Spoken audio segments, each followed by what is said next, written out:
Hindi JRF master class की ओर से आप सभी को ढेर सारा प्यार। मैं Vikas Kumar Yadav. UGC NET JRF का दिसंबर का जो एग्ज़ाम होने वाला है, उस एग्ज़ाम में हम लोग अपना फ्री बैच,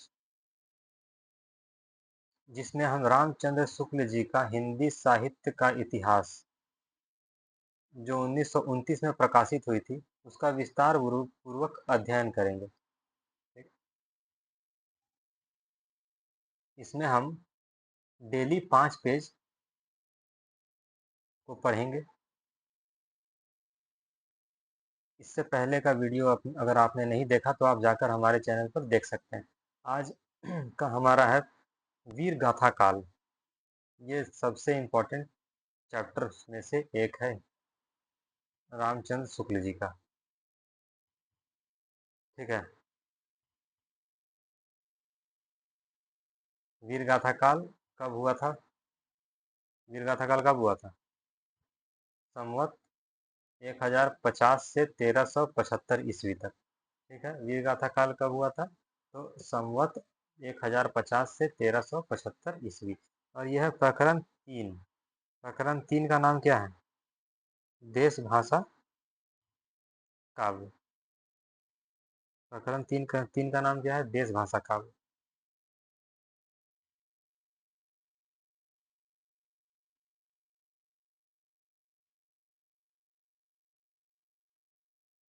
ठीक है।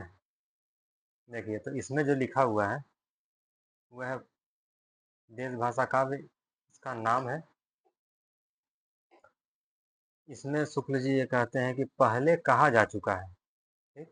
पहले कहा जा चुका है। क्या कहा जा चुका है? जो आप हमने पहले पढ़ा कि वो उन्होंने इस ग्रंथ को लिखने के विषय में कुछ कुछ बातें कही थी, उसी के बारे में ये कह रहे हैं कि पहले हम बता चुके हैं कि प्राकृत की रूढ़ियों से बहुत कुछ मुक्त भाषा के जो पुराने काव्य, जैसे बिसल देव रासो, पृथ्वीराज रासो, आजकल मिलते हैं, वे संदिग्ध हैं।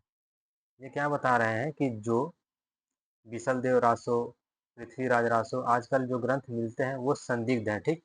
और इसी संदिग्ध सामग्री को लेकर थोड़ा बहुत विचार हो सकता है, उसी पर हमें संतोष करना होगा। जैसे कि उन्होंने जो अपनी ये पुस्तक को लिखा, उन्होंने बताया है कि जितनी सामग्री उनके पास थी उसी से उनको संतोष करना पड़ा था। ठीक है। उसी पर उनको ये बताना पड़ा था, मतलब ये किताब को लिखना पड़ा, और वो भी बहुत जल्दी में लिखना पड़ा। इसीलिए यहाँ पर ये कह रहे हैं कि जो बिसल देव रासो है, पृथ्वीराज रासो, ये सब ग्रंथ है जो संदिग्ध है, लेकिन उसी सामग्री, उनके पास तो दूसरा कोई सामग्री था नहीं जिससे वो करे, उन्हीं सामग्रियों पर इनको ये ग्रंथ की रचना करनी पड़ी। इतना अनुमान तो किया जा सकता है कि, क्या अनुमान किया जा सकता है? ये बता रहे हैं कि प्राकृत पढ़े पंडित, प्राकृत पढ़े पंडित तो मतलब क्या? प्राकृत भाषा का यहाँ बात हो रहा है। ठीक है ना। जैसे हमारा भाषा का विकास कैसे हुआ? संस्कृत हुआ, फिर पाली हुआ, फिर प्राकृत हुआ, फिर अपभ्रंश, और फिर हिंदी। यहाँ प्राकृत भाषा की बात कर रही है कि प्राकृत पढ़े जो पंडित उस समय कविता नहीं करते थे। अनुमान से ये कहा जा सकता है कि जो प्राकृत के पढ़े पंडित थे वो उस समय कविता नहीं करते थे। जन साधारण की बोली में गीत, दोहे आदि प्रचलित चले आते रहे होंगे, जिन्हें पंडित लोग गंवारू समझते रहे होंगे। जैसे कि मान लो कि आम जनता की जो बोलचाल की भाषा है, उसमें बहुत सारे दोहे प्रचलित होते हैं। ठीक है। उसके बाद है बहुत सारे गीत प्रचलित होते हैं। तो उनको जो उस समय के जो पढ़े लिखे लोग थे, पंडित कहने का मतलब यहाँ जाति नहीं है, यहाँ पर वो लोग हैं जो उस समय के पढ़े लिखे थे। ये तो जाति अभी उठा लिया गया है। ठीक। उसके बाद है उस समय तो वो जो पढ़े लिखे लोग थे वो आम बोलचाल की भाषा, गीत दोहे जो प्रचलित थे, उसको वो गंवारू समझते थे, मतलब कि वो कुछ उतना काम का नहीं समझते थे। ठीक। ऐसी कविताएं सभाओं तक भी पहुंच जाती रही होंगी। ठीक है। जो ऐसी कविताएं हैं वो राज सभाओं तक, मतलब कहने का मतलब क्या है, जो राजा थे, ठीक है, जो राजा थे उन तक ऐसी रचनाएं पहुंचती होंगी। और राजा भोज जस मुसरचंद कहने वालों के सिवा देश भाषा में सुंदर भाव भरी कविता करने वाले भी अवश्य ही रहे होंगे। राजसभाओं में सुनाए जाने वाले नीति, श्रृंगार आदि विषय प्रायः दोहों में कहे जाते थे। वीर रस के पद छप्पे में। ठीक। अब ये चीज ध्यान पे रखने का है कि नीति, श्रृंगार आदि विषय वो किसमें थे, दोहे में कहे जाते थे। और वीर रस छप्पे में। ठीक, दोहा और छप्पे अलग अलग होता है। इसके विषय में एक पूरा वीडियो बनाएंगे कि दोहा और छप्पे में क्या अंतर है। ठीक है।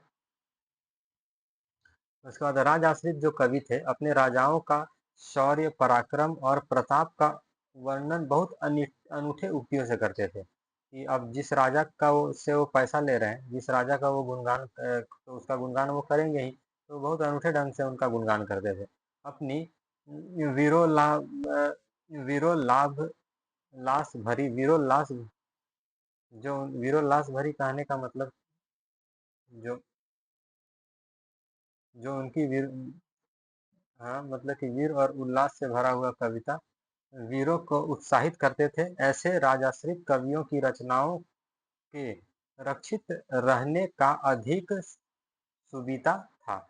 मतलब कि अगर कोई मान लीजिए जो कवि है, ठीक है, कवि क्या किया, एक राजा का गुणगान किया, तो गुणगान किया तो कहीं वो लिख करे, बोल के करेगा, फिर वो लिखित रूप में अपना ग्रंथ लिखेगा। ठीक। तो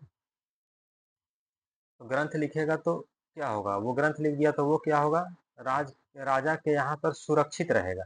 यही पर ये कहना चाहते हैं कि जो वो वीर प्रधान जो रचनाएं वो करते थे, वो राजा के पास सुरक्षित रह जाता था, राजकीय पुस्तकालयों में भी रक्षित रहते थे। तभी भट्ट चारण जीविका के विचार से उन्हें अपने उत्तराधिकारियों के पास भी छोड़ जाते थे। यहाँ पर कहने का मतलब क्या है कि जैसे किसी कवि ने रचना की, उसका पुस्तक वहाँ पुस्तकालय में हो गया, और भट्ट चारण मतलब जो उनके जो शिष्य थे, उनकी जीविका के लिए, वो अपना जीविका अच्छे से चला सके, ठीक, उसके लिए उन अपने उत्तराधिकारी के पास छोड़ जाते थे। उत्तरोत्तर भट्ट चारणों की परंपरा में चलते रहने से उनमें फेर फार भी बहुत कुछ होता रहा। इसी रक्षित परंपरा की सामग्री हमारे हिंदी साहित्य के प्रारंभिक काल में मिलती है। इसी से यह काल वीर गाथा काल कहा गया। ठीक है, वीर गाथा काल इन्होंने क्यों कहा, वीर गाथा काल नाम क्यों दिया, तो उसके बारे में यहाँ पर अब बात समझ में आ गया कि सबसे पहला चीज, जो कवि थे वो राजा की का गुणगान करते थे, और उन्हीं का लिखा हुआ ग्रंथ उनके राज पुस्तकालयों में संरक्षित था। और संरक्षित होने के कारण ये ग्रंथ बच गया। और इसके ऊपर में जो ये बात कहे हैं कि जो जनता में गीत दोहे आदि प्रचलित थे, वो तो मान लीजिए कि वो तो जन साधारण आम जनता का है। आम जनता जो मान लीजिए गीत है, वो तो अपना लिख के रखेगा नहीं, वो तो ऐसे ही रहेगा। वो बोलचाल की भाषा में आया, एक दोहा बना, कोई गीत बना, वो चलते आ रहा तो चलते आ रहा, उसका कोई लिखित प्रमाण नहीं होता। इसीलिए उसको नहीं संग्रहित नहीं किया जा सका। लेकिन जो पुस्तकें थी वीर गाथा की पुस्तकें, वो सब संग्रहित थी पुस्तकालय में। इसीलिए रामचंद्र शुक्ल जी ने जब अपना रिसर्च शुरू किया, इस ग्रंथ को लिखना शुरू किया, तो उनके पास वीर गाथा की जो पुस्तकें उपलब्ध थी, उसी के आधार पर उन्होंने वीर गाथा काल नाम दिया। यहाँ तक बात समझ में आया। भारत के इतिहास में यह वह समय था कि मुसलमानों के हमले उत्तर पश्चिम की ओर से लगातार होते रहते थे। उत्तर पश्चिम कहने का मतलब क्या है, ठीक, ये है भारत का नक्शा। ठीक है, ये भारत का नक्शा है। तो ये हो गया उत्तर पश्चिम। ठीक, इधर राजस्थान है, पंजाब है, ठीक, हरियाणा, तो मुसलमानों के हमले इधर से ही होते थे। ठीक, इधर में तो हिमालय है, यहाँ से कोई हमला करने आएगा नहीं। इधर में नॉर्थ ईस्ट था, तो मेन हमला तो यही होता था, राजस्थान, गुजरात, पंजाब, इस तरफ से। तो यहाँ पर यही ये कहना चाहते हैं कि लगातार हमले होते रहते थे। इनके धक्के अधिकतर भारत के पश्चिमी प्रांत में के निवासियों को सहने पड़ते थे। ठीक? पश्चिमी भाग के निवासियों को अधिकतर सहने पड़ते थे, जहाँ हिंदुओं के बड़े बड़े राज्य प्रतिष्ठित थे।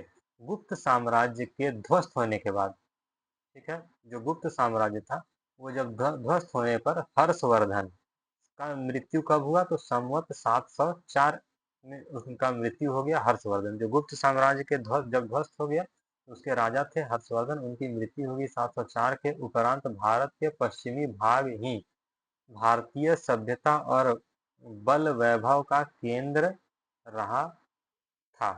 ठीक है, कन्नौज, अजमेर, अहिलवाड़ा आदि बड़ी बड़ी राजधानियां उधर प्रतिष्ठित थी। उधर की भाषा ही शिष्ट भाषा मानी जाती थी और कवि चारण आदि उसी भाषा में रचना करते थे। उधर की मतलब किधर की, पश्चिम उत्तर की। एक प्रारंभिक काल का जो साहित्य हमें उपलब्ध है, उसका आविर्भाव उसी भूभाग में हुआ।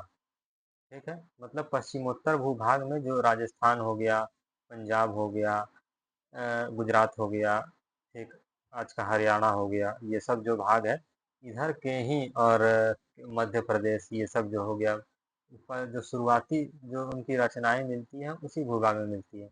अतः यह स्वाभाविक है कि उसी भूभाग की जनता की चित्तवृत्ति की छाप उस साहित्य पर हो। बात तो सही है भाई, जिस जिस क्षेत्र का रचना मिलेगा उसी क्षेत्र का ना लोगों का उसमें प्रभाव रहेगा। तो हर्षवर्धन के उपरांत साम्राज्य भावना देश से अंतर्हित हो गई। हर्षवर्धन एक राजा थे, ठीक है, ठीक है, हर्षवर्धन एक राजा थे। ठीक, ये राजा का हो गया मृत्यु, ये राजा का मृत्यु हो गया। और इसके उपरांत जो राज्य मतलब साम्राज्य भावना देश में थी, मतलब कि ये पूरा देश को एक बांध कर रखा था। इसका मृत्यु के बाद देश अलग अलग खंडों में बट गया। ठीक? कोई केंद्रीय सत्ता नहीं रही। जैसे कि अभी वर्तमान में हमारा केंद्र सरकार है, जिसको हम भारत सरकार कहते हैं, जिसको हम भारत सरकार कहते हैं वर्तमान में जो है सरकार, वो अगर खंडित हो, जैसे अभी अभी नेपाल का सरकार खंडित हो गया, तो उसमें कोई केंद्रीय सत्ता नहीं है जो उसे कंट्रोल कर सके। ठीक, और वही चीज यहाँ पर कहा जा रहा है कि हर्षवर्धन का जब मृत्यु हो गया तो साम्राज्य भावना देश से अंतर्हित हो गई थी, और खंड खंड होकर जो यहाँ पर वंश कुछ दिए हुए हैं, उसका नाम है गहवार, चौहान, चंदेल, परिहार आदि राजपूत, परिहार आदि राजपूत राज्य पश्चिम के और प्रतिष्ठित थे वे अपने। ठीक है, पहले क्या था कि राजपूत राज्य कहने का मतलब कि बहुत सारी जातियां जो थी वो मिलकर जहां जहां पर साम्राज्य बनाती थी उसको ये कहा जाता था। ठीक? प्रभाव की वृद्धि के लिए परस्पर लड़ा करते थे। लड़ाई किसी आवश्यकतावश नहीं होती थी, कभी कभी तो शौर्य प्रदर्शन मात्र के लिए यों ही मोल ली जाती थी। बीच बीच में मुसलमानों के भी हमले होते रहते थे। सारांश यह कि जिस समय से हमारे हिंदी साहित्य का अभ्युदय होता है, वह लड़ाई भिड़ाई का समय था, वीरता के गौरव का समय था। अब और सब बातें पीछे पड़ गई थी। यहाँ तक जो आप शुक्ल जी जो बात कहे हैं, वो बहुत ही महत्वपूर्ण बात कहे हैं कि जो हमारा प्रारंभिक काल जिसको हम लोग आदि काल कहते हैं, और इसी को, ठीक है, और इसी आदि काल को शुक्ल जी ने वीर गाथा काल कहा। ठीक है, तो वीर गाथा काल क्यों कहा शुक्ल जी ने, क्योंकि उस समय का जो समय था, उस समय का जो साहित्य था वो वीर प्रधान रचनाओं से भरा हुआ था। अगर हम सारांश कहें तो, ठीक है, उस समय का साहित्य वीर प्रधान रचनाओं से भरा हुआ था।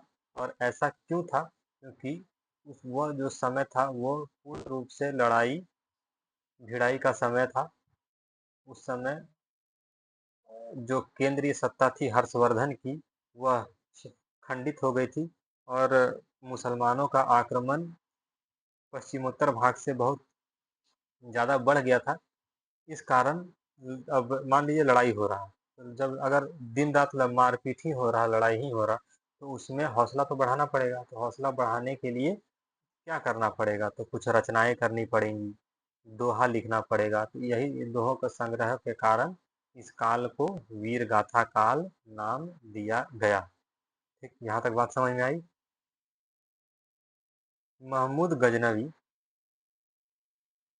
एक शख्स हुआ। महमूद गजनवी का मृत्यु कब हुआ? तो 1087 में। ठीक है, 1087 के में उसका मृत्यु हो गया था। जो महमूद गजनवी जब लौटा ना, महमूद गजनवी के लौटने के पीछे एक सुल्तान था। गजनवी सुल्तानों का एक हाकिम लाहौर में ही रहता था। जब महमूद गजनवी लौट गया तो उसका एक हाकिम लाहौर जो था वहीं पर रहता था। वहीं से लूट मार के लिए देश के भिन्न भिन्न भागों पर विशेषतः राजपूताने पर चढ़ाई हुआ करती थी। राजपूताने कहने का मतलब क्या? आज का जो राजस्थान है ना, आज का जो राजस्थान है उसी को राजपूताना ये कहा जाता था पहले। ठीक, उसका इससे यही तात्पर्य है। राजपूताने पर चढ़ाइयाँ हुआ करती थी। इन चढ़ाइयों का वर्णन फारसी त्वारीखों में नहीं मिलता। ठीक है, वो जो चढ़ाई करने का मतलब जो आक्रमण हुआ करता था उसका जो है वो फारसी त्वारीखों में नहीं मिलता है। ठीक, पर कहीं कहीं संस्कृत ऐतिहासिक काव्य में मिलता है। ठीक है, पर कहीं कहीं क्या होता है? संस्कृत ऐतिहासिक काव्यों में मिलता है। सांभर, सांभर कहने का मतलब क्या है? कि अजमेर, आपने सुना होगा। अजमेर, अजमेर जगह तो बहुत प्रसिद्ध है। उस पहले क्या उसको सांभर कहा जाता था। सांभर का चौहान राजा दुर्लभ राज द्वितीय मुसलमानों के साथ युद्ध करने में मारा गया था। ठीक है, तो सांभर मतलब अजमेर का एक चौहान राजा था जो दुर्लभ राज द्वितीय उसका नाम था। वो मुसलमानों के साथ युद्ध करने में मारा गया था। अजमेर बसाने वाले जयदेव, अजमेर कौन बसाया था? तो अजमेर बसाने वाले एक राजा थे, उसका नाम था जयदेव, ने मुसलमानों को परास्त किया था। अजय देव, अजय देव के पुत्र अर्णोराज मतलब उसका नाम आना। ठीक है, अजय देव का कौन पुत्र हुआ? उसका नाम है अर्णोराज। आना के समय में मुसलमानों की सेना फिर पुष्कर की घाटी लांग कर उस स्थान पर जा पहुंची जहां अब आना सागर है। ठीक है, अजय देव का जो पुत्र हुआ अर्णोराज उसका नाम था आना। उस समय मुसलमान की सेना पुष्कर की घाटी को लांग कर उस स्थान पर पहुंच गई जहां पर आना सागर था। ठीक, अर्णोराज ने उस सेना का संहार कर बड़ी भारी विजय प्राप्त की। ठीक है, जो अर्णोराज था वो मुसलमानों की सेना को हरा देता है और बहुत भारी विजय प्राप्त करता है। वहीं मल्लेच्छ मुसलमानों का रक्त गिरा था।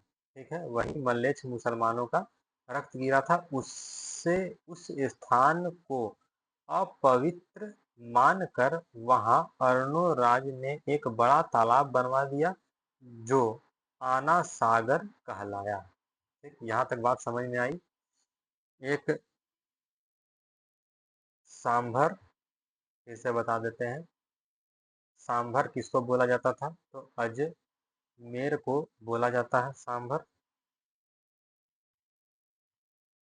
सांभर अजमेर को बोला जाता है। यहाँ पर एक राजा हुए जिसका नाम था, चौहान राजा हुआ जिसका नाम था दुर्लभ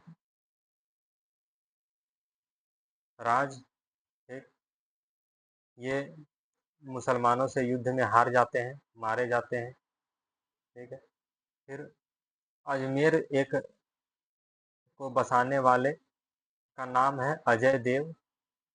ठीक, अजय देव का ने मुसलमानों को परास्त किया।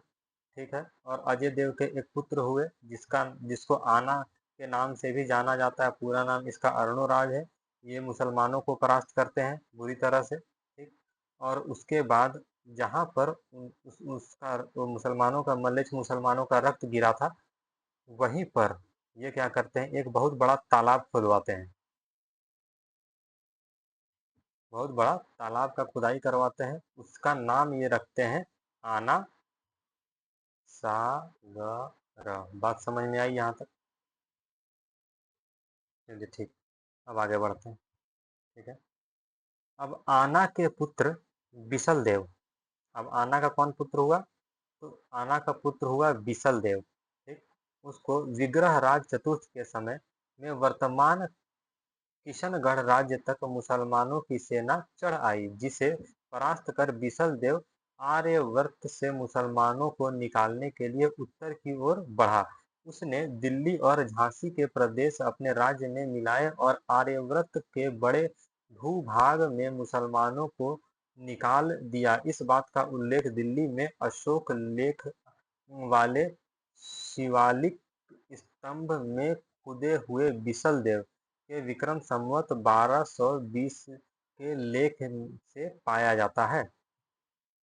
शहाबुद्दीन गौरी की पृथ्वीराज पर पहली चढ़ाई संवत 1247 के पहले भी गौरियों की सेना ने नाडौल पर धावा किया था, पर उसे हा, हार कर लौटना पड़ा।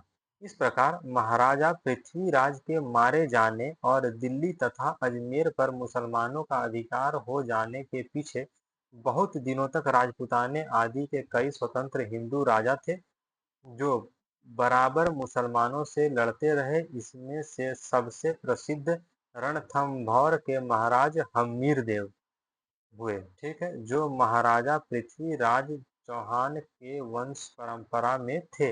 वे मुसलमानों से निरंतर लड़ते रहे और उन्होंने उन्हें कई बार हराया था। सारांश यह कि पठानों के शासन काल तक हिंदू बराबर स्वतंत्रता के लिए लड़ते रहे। ठीक है, समझ में आया बात? पृथ्वीराज जब पृथ्वीराज की जब मृत्यु हो गई, पृथ्वीराज जब महाराजा पृथ्वीराज यहाँ पर लिखा हुआ देखिए, जब महाराजा पृथ्वीराज जब मारे गए, उसके बाद क्या हुआ, मुसलमानों का दिल्ली और अजमेर पर अधिकार धीरे धीरे स्थापित होने लगा। उसके बाद भी क्या हुआ कि जब बहुत सारे स्वतंत्र हिंदू राजा बराबर मुसलमानों से लड़ा करते थे, उसमें जो प्रसिद्ध नाम है वो रणथंभौर एक जगह है राजस्थान में, वहाँ के एक राजा थे महाराजा हम्मीर देव।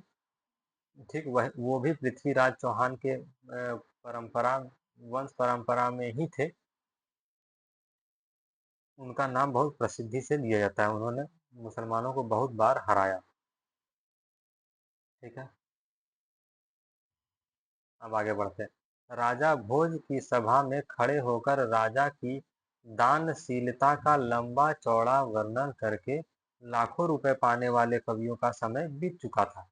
अब यहाँ से देखिए, जो राजा का बस गुणगान करते थे दिन रात, उनका गुणगान करके लाखों रुपए पाने वाले कवियों का समय बीत चुका था। राज दरबारों में शास्त्रार्थों की वह धूम नहीं रह गई थी। ठीक, पांडित्य के चमत्कार का पुरस्कार वह विधान भी ढीला पड़ गया था। उस समय तो जो भाट या चारण किसी राजा के पराक्रम, विजय, शत्रु कन्या हरण आदि का अत्युक्तिपूर्ण आलाप करता या रण क्षेत्रों में जाकर वीरों के हृदय में उत्साह में की उमंगे भरा करता था, वही सम्मान पाता था।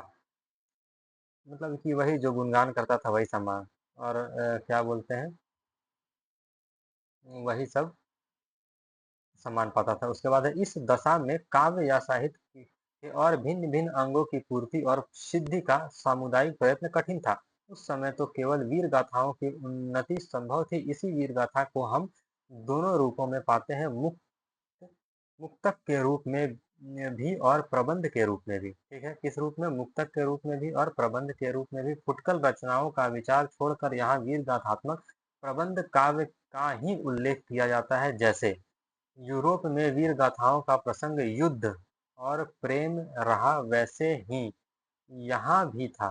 किसी राजा की कन्या के रूप का संवाद पाकर दल बल के साथ चढ़ाई करना और प्रतिपक्षियों को पराजित कर उस कन्या को हर कर लाना वीरों के गौरव और अभिमान का काम माना जाता था।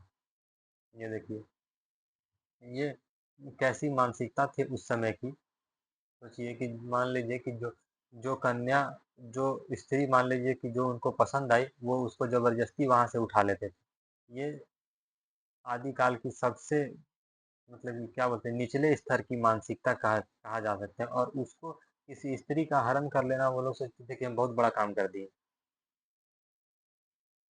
ऐसे विकृत मानसिकता के भी लोग हमारे देश में राजा बनकर रहा करते थे।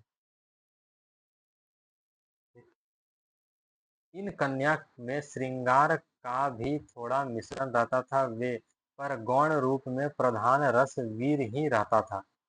ठीक, ऐसे ऐसे कवि थे जो उसको वीर बताते थे। श्रृंगार केवल सहायक के रूप में रहता था। जहाँ राजनीतिक कारणों से भी युद्ध होता था, वहाँ भी उन कारणों का उल्लेख न कर कई रूपवती स्त्री का ही कारण कल्पित करके रचना की जाती थी। जैसे शहाबुद्दीन के यहाँ से एक रूपवती स्त्री का पृथ्वीराज के यहाँ आना ही लड़ाई की जड़ लिखी गई है। पृथ्वीराज से शहाबुद्दीन की लड़ाई की जड़ क्या लिखी गई है कि एक रूपवती स्त्री शहाबुद्दीन के यहाँ से पृथ्वीराज के पास आ गई, तो वो लड़ाई का जड़ बन गई। हमीर पर अलाउद्दीन की चढ़ाई का भी ऐसा ही कारण कल्पित किया गया है। ठीक है, हमीर पर अलाउद्दीन खिलजी का जो युद्ध हुआ, चढ़ाई किया, तो उसके लिए भी एक स्त्री को ही कारण बताया गया। इस प्रकार इन काव्यों में प्रार्थना कूल कल्पित घटनाओं की बहुत अधिक योजना रहती थी।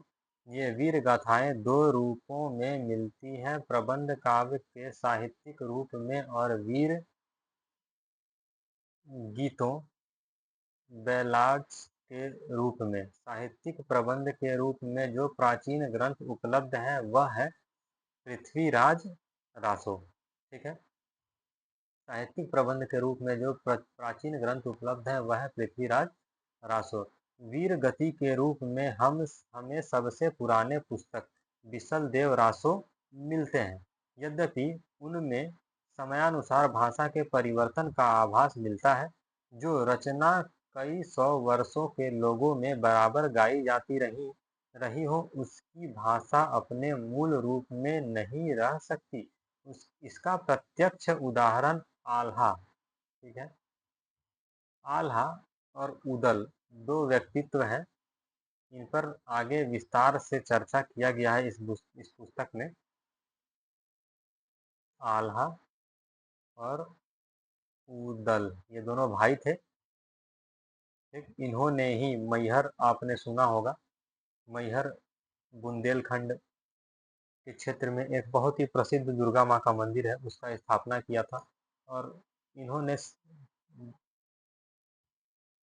बहुत युद्ध लड़े और सभी के सभी जीते। ठीक, बुंदेलखंड के क्षेत्र में। और इनकी जो जाति थी वो अहिर जाति के योद्धा कहलाए जाते थे। ठीक ठीक है, इसकी रचना इससे भी जुड़ी रचनाएं, बहुत सी रचनाएं आदिकाल में वर्णित है। ठीक, आगे अब बढ़ते हैं। कहाँ थे? आल्हा, जिसके गाने वाले प्राय समस्त उत्तर भारत में पाए जाते थे। ठीक, उनके ग्रंथ के बारे में बताया गया। यहाँ पर वीर काल के उन ग्रंथों का उल्लेख किया जाता है जिसकी या तो प्रतियां मिलती है या कहीं उल्लेख मात्र पाया जाता है। ये ग्रंथ रासो कहलाते हैं। कुछ लोग इस शब्द का संबंध रहस्य से बतलाते हैं, पर बिसल देव रासो में काव्य के अर्थ में रसायन शब्द बार बार आया है। अतः हाँ, हमारी समझ में इसी रसायन शब्द से होते होते रासो हो गया। एग्जाम में ये पूछ सकता है कि रासो शब्द किससे विकसित हुआ, मतलब कि निकल कर आया है। तो रसायन। ठीक है, यहाँ पर साफ साफ लिखा हुआ है कि विसल देव का जो एक काव्य था, काव्य के अर्थ में रसायन शब्द का बार बार प्रयोग हुआ, और इसी रसायन शब्द धीरे धीरे आगे चलकर रासो शब्द में परिवर्तित हो गया। ठीक है, खुमान, अब पहला नंबर पर है खुमान रासो। खुमान रासो कब की रचना है? तो 810 से 1000 के बीच में चित्तौड़ के रावल खुमान नाम के 3 राजा हुए। कर्नल टाड ने इनको एक मानकर इनके युद्ध का विस्तार से वर्णन किया। उनके वर्णन का सारांश यह है कि काल भोज बप्पा के पीछे खुमान गद्दी पर बैठा, जिसका नाम मेवाड़ के इतिहास में प्रसिद्ध है और जिसके समय में बगदाद के खलीफा अल मामून ने चित्तौड़ पर चढ़ाई की। खुमान की सहायता के लिए बहुत से राजा आए और ही चित्तौड़ की रक्षा हो गई। खुमान ने 24 युद्ध किए। कितने युद्ध किए? खुमान ने 24 युद्ध किए और 20वीं विक्रम संवत 869 से 893 तक राज्य किया। यह समस्त वर्णन दलपति विजय नामक किसी कवि के रचित खुमान रासों के आधार पर लिखा गया जान पड़ता है। पर इस समय खुमान रासों की जो प्रति प्राप्त है वह अपूर्ण है। ठीक है, अभी जो प्रति प्राप्त हो गया है अपूर्ण है। उसमें महाराणा प्रताप सिंह का वर्णन है। काल भोज मतलब कि बप्पा से लेकर तीसरे खुमान तक की वंश परंपरा इस प्रकार है। काल भोज बप्पा खुमान मतट भरतपट्ट सिंह खुमान दूसरा महायक खुमान ये तीसरा था। ये तीसरा खुमान हुआ। फिर काल भोज का समय विक्रम संवत 791 से 810 तक है और तीसरा खुमान के उत्तराधिकारी भरतपट्ट दूसरे के समय के 2 शिलालेख विक्रम संवत कब कब तो 999 से 1000 के मिले हैं। अतएव 190 वर्षों का औसत लगाने पर 3 खुमानों का समय क्या निकलता है? तो ये खुमान निकलता है। पहला खुमान, ठीक है, उसके बाद ये दूसरा खुमान, ये तीसरा खुमान। पहला खुमान का 810 से 865, ठीक। उसके बाद दूसरा खुमान 800, यहाँ देखिए दूसरा खुमान लिखा है। फिर ये तीसरा खुमान, इन तीनों का समय मतलब कि अलग अलग नाम था और इसके नाम में खुमान लिखा हुआ था। ठीक, तो ये पहला जो जन्म लिया वो इस समय, दूसरा जन्म लिया इस समय, तीसरा जन्म लिया 965 से 990। और अब्बासियां और इन्हीं की वीरताओं का वर्णन है। ठीक है, खुमान रासों में अब्बासिया वंश की अल मामू विक्रम संवत 870 से 890 तक खलीफा रहा। उस समय के पूर्व खलीफों के सेनानियों ने सिंध देश की विजय कर ली थी और उधर से राजपूताने पर मुसलमानों की चढ़ाइयाँ होने लगी थी। अतएव यदि किसी खुमान से अलमामू की सेना से लड़ाई हुई होगी तो उसी के नाम पर खुमान रासो की रचना हुई होगी। यह नहीं कहा जा सकता कि जो इस समय जो खुमान रासो मिलता है उसमें कितना अंश पुराना है।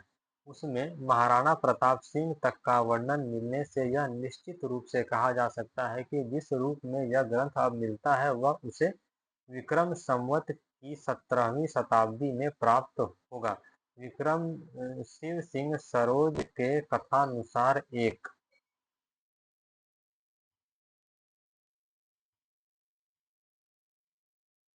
अभी 2 पेज बचा हुआ है। कोई बात नहीं, धीरे धीरे समझ में आएगा। यहाँ तक पढ़े, यहाँ तक पढ़े, ठीक। यहाँ तक बात आपको थोड़ा धीरे शुरुआत में समझने में परेशानी होती है। ठीक है,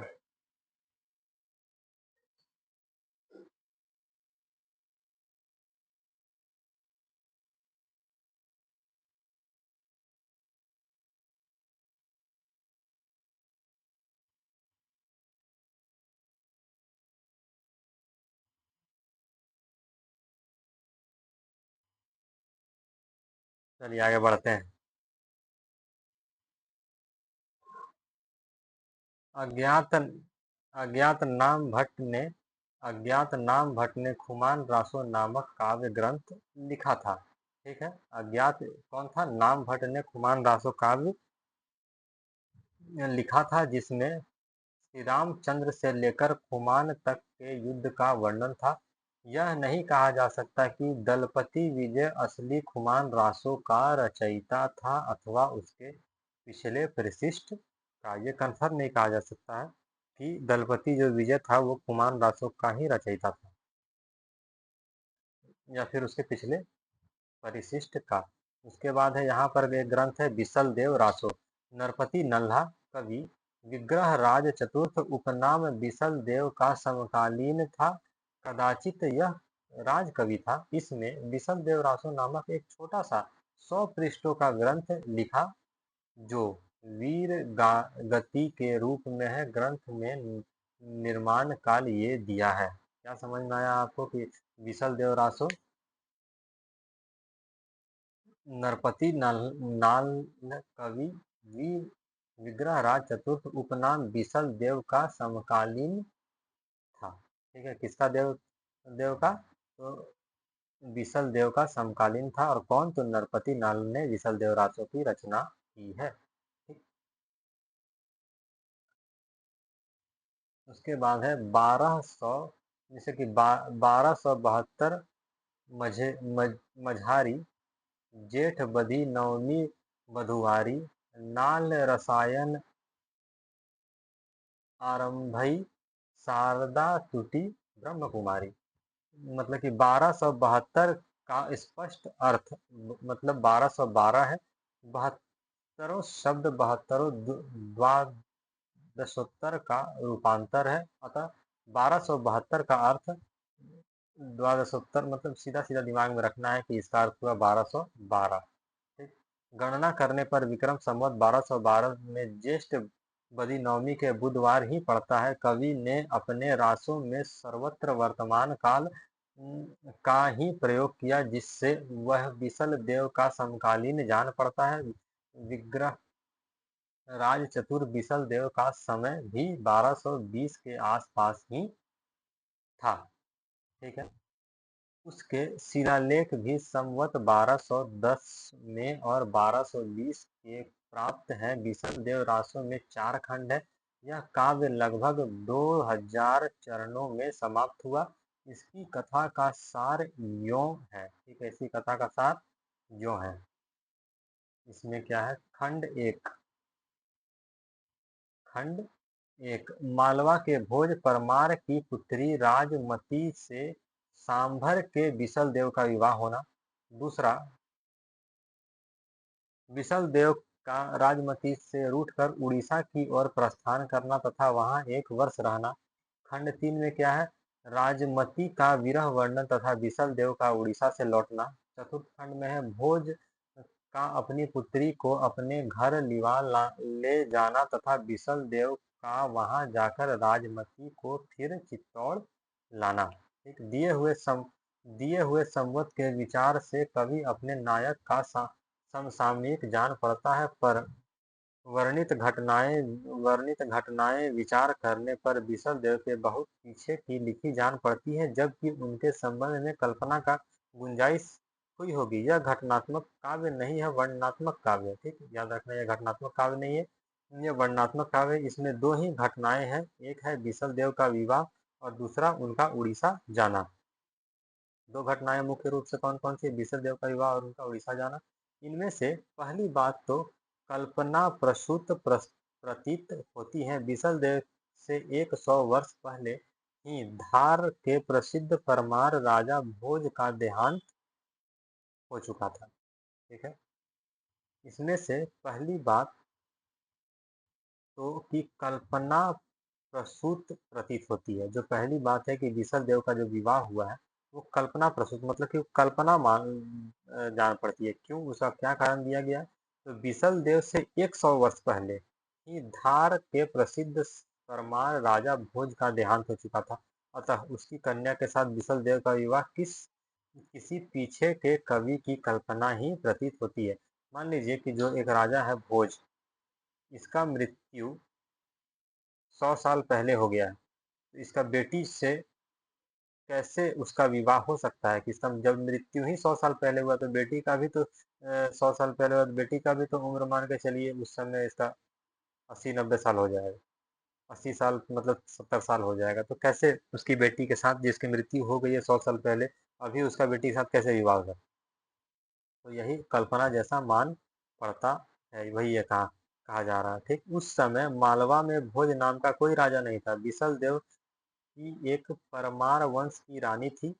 यह बात परंपरा से अवश्य प्रसिद्ध चली आती थी, क्योंकि उसका उल्लेख पृथ्वीराज रासो में भी है। इसी बात को लेकर पुस्तक में भोज का नाम रखा हुआ जान पड़ता है। अथवा यह हो सकता है कि धार के परमारों की उपाधि ही भोज रही हो, और उस आधार पर इन्हीं में से किसी की कन्या के साथ बिसल देव का विवाह हुआ हो। परमार कन्या के संबंध में कई स्थानों पर जो वाक्य आए हैं, उन पर ध्यान देने से यही सिद्धांत पुष्ट होता है कि राजा भोज का नाम कहीं पीछे से नहीं मिलाया गया हो। जैसे जनानी गौरी तू जैसलमेर, गोरिड़ी जैसलमेर की आबू की परंपरा में राजपूताने में फैले हुए थे। अतः राजमती का उनमें से किसी सरदार की कन्या होना भी संभव है, पर भोज की के अतिरिक्त और भी नाम इसी प्रकार जोड़े हुए मिलते हैं, जैसे माघ, अचारज, कवि कालिदास। यहाँ तक बात समझ में आई? चलिए अब आगे बढ़ते हैं। ठीक है, जैसा पहले कह आए हैं कि अजमेर के चौहान राजा बिसल देव विग्रहराज चतुर्थ बड़े वीर और प्रतापी थे। उन्होंने मुसलमानों के विरुद्ध कई चढ़ाइयाँ की थी और कई प्रदेशों को मुसलमानों से खाली कराया था। दिल्ली और हांसी के प्रदेश इन्हीं ने अपने राज्य में मिलाए थे। इनके वीर चरित्र का बहुत कुछ वर्णन इनके राजकवि सोमदेव रचित ललित वीर विग्रहराज नाटक संस्कृत में है, जिसका कुछ अंश बड़ी बड़ी शिलाओं पर खुदा हुआ मिला है और राजपूताने म्यूजियम में सुरक्षित है। पर नाल के इस बिसल देव में जैसा कि होना चाहिए था, न तो उक्त वीर राजा की ऐतिहासिक चढ़ाइयों का वर्णन है, न उसके शौर्य पराक्रम का। श्रृंगार रस की दृष्टि से विवाह और रूठ कर विदेश जाने का प्रसौतिक पतिका के वर्णन के लिए मनमाना वर्णन है। अतः इस छोटी सी पुस्तक को बिसल देव ऐसी वीर का रासों का कहना खटकता है। पर जब हम देखते हैं कि यह कोई ग्रंथ नहीं, केवल गाने के लिए इसे रचा गया था, तो बहुत कुछ समाधान हो जाता है। ये कहते हैं कि एक छोटी सी पुस्तक है, इसको वीर प्रधान रचना कहना उतना उचित नहीं, लेकिन फिर ये देखते हैं कि इसकी रचना केवल गाने के लिए की थी, गुणगान करने के लिए की थी, तो इससे बहुत कुछ समाधान निकल जाता है। ठीक है, उसके बाद भाषा की परीक्षा करके देखते हैं तो साहित्यिक नहीं है, राजस्थानी है। ठीक है, उसकी भाषा कैसी है? साहित्यिक नहीं, राजस्थानी है। जैसे सुकई छ सूखता है, पटना थी मतलब पाटन से, भोज तना भोज का, खंड खंड खंडरा खंड खंड का। इस ग्रंथ से एक बात का आभास अवश्य मिलता है, वह यह कि शिष्ट काव्य भाषा में ब्रज और खड़ी बोली के प्राचीन रूप का ही राजस्थान में भी व्यवहार होता था। साहित्य की सामान्य भाषा हिंदी ही थी, जो पिंगल भाषा कहलाती थी। ठीक है, साहित्य की सामान्य भाषा हिंदी ही थी, जो पिंगल कहलाती थी। बिसल देव रासों में भी बीच बीच में बराबर इस साहित्यिक भाषा हिंदी को मिलाने का प्रयत्न दिखाई पड़ता है। भाषा का प्राचीनता पर विचार करने के पहले यह बात ध्यान में रखनी चाहिए कि गाने की खोज होने के कारण इसकी भाषा में सामान्य अनुसार बहुत कुछ फेर फार होता आया है, पर लिखित रूप में रक्षित होने के कारण इसका पुराना ढांचा बहुत कुछ बचा हुआ है। उदाहरण के लिए मेलवी मिलाकर जोड़कर चितः चित्त में, रणी रण में, प्राप्तिज्ञ प्रताप हो, या ये सब शब्दों के बारे में दिया हुआ है कि ये सब शब्द उसमें पाए जाते हैं। ठीक है, बाल हो मतलब कि बाला का। इसी प्रकार नयर नगर, नयर मतलब नगर, पसाऊ प्रसाद, पयोधर आदि प्राकृत शब्द भी हैं, जिनका प्रयोग कविता में अपभ्रंश काल से लेकर पीछे तक होता रहा। ठीक है। इसमें आए हुए कुछ फारसी, अरबी, तुर्की शब्दों की ओर भी ध्यान जाता है, जैसे महल, इनाम, नेजाताजनो मतलब कि ताजियाना आदि। जैसा कहा जा चुका है, पुस्तक की भाषा में फेरफार अवश्य हुआ है, अतः ये शब्द पीछे से मिले हुए भर हो सकते हैं और कवि द्वारा व्यवहृत भी। कवि के समय से पहले ही पंजाब में मुसलमानों का प्रवेश हो गया था। वे इधर उधर जीविका के लिए फैलने लगे थे और अतः ऐसे साधारण शब्दों का प्रचार कोई आश्चर्य बात नहीं। बिसल देव में सरदारों में ताजुद्दीन मियाँ भी मौजूद हैं। ये उनका वाक्य है।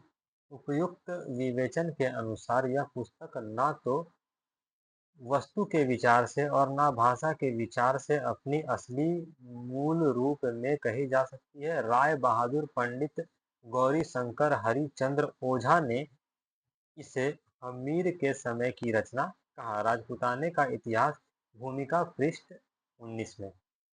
यह नरपति नाल्हा की पोथी का विकृत रूप अवश्य है, जिसके आधार पर हम भाषा और साहित्य संबंधी कई तथ्यों पर विचार पर पहुँचते हैं। ध्यान देने की पहली बात है, राजपूताने के एक भाट का अपनी राजस्थानी में हिंदी का मेल करना, जैसे माती की आखा या चंदन कंठ का माड़वो, चंदन कंठ का माड़वो, सोना की चोरी, मोती की माला इत्यादि। इससे यह सिद्ध हो जाता है कि प्रादेशिक बोलियों के साथ साथ ब्रज और या मध्य देश की भाषा का आश्रय लेकर एक सामान्य साहित्यिक भाषा भी स्वीकृत हो चुकी थी, जो चारणों से पिंगल भाषा के नाम से पुकारी जाती थी। अपभ्रंश का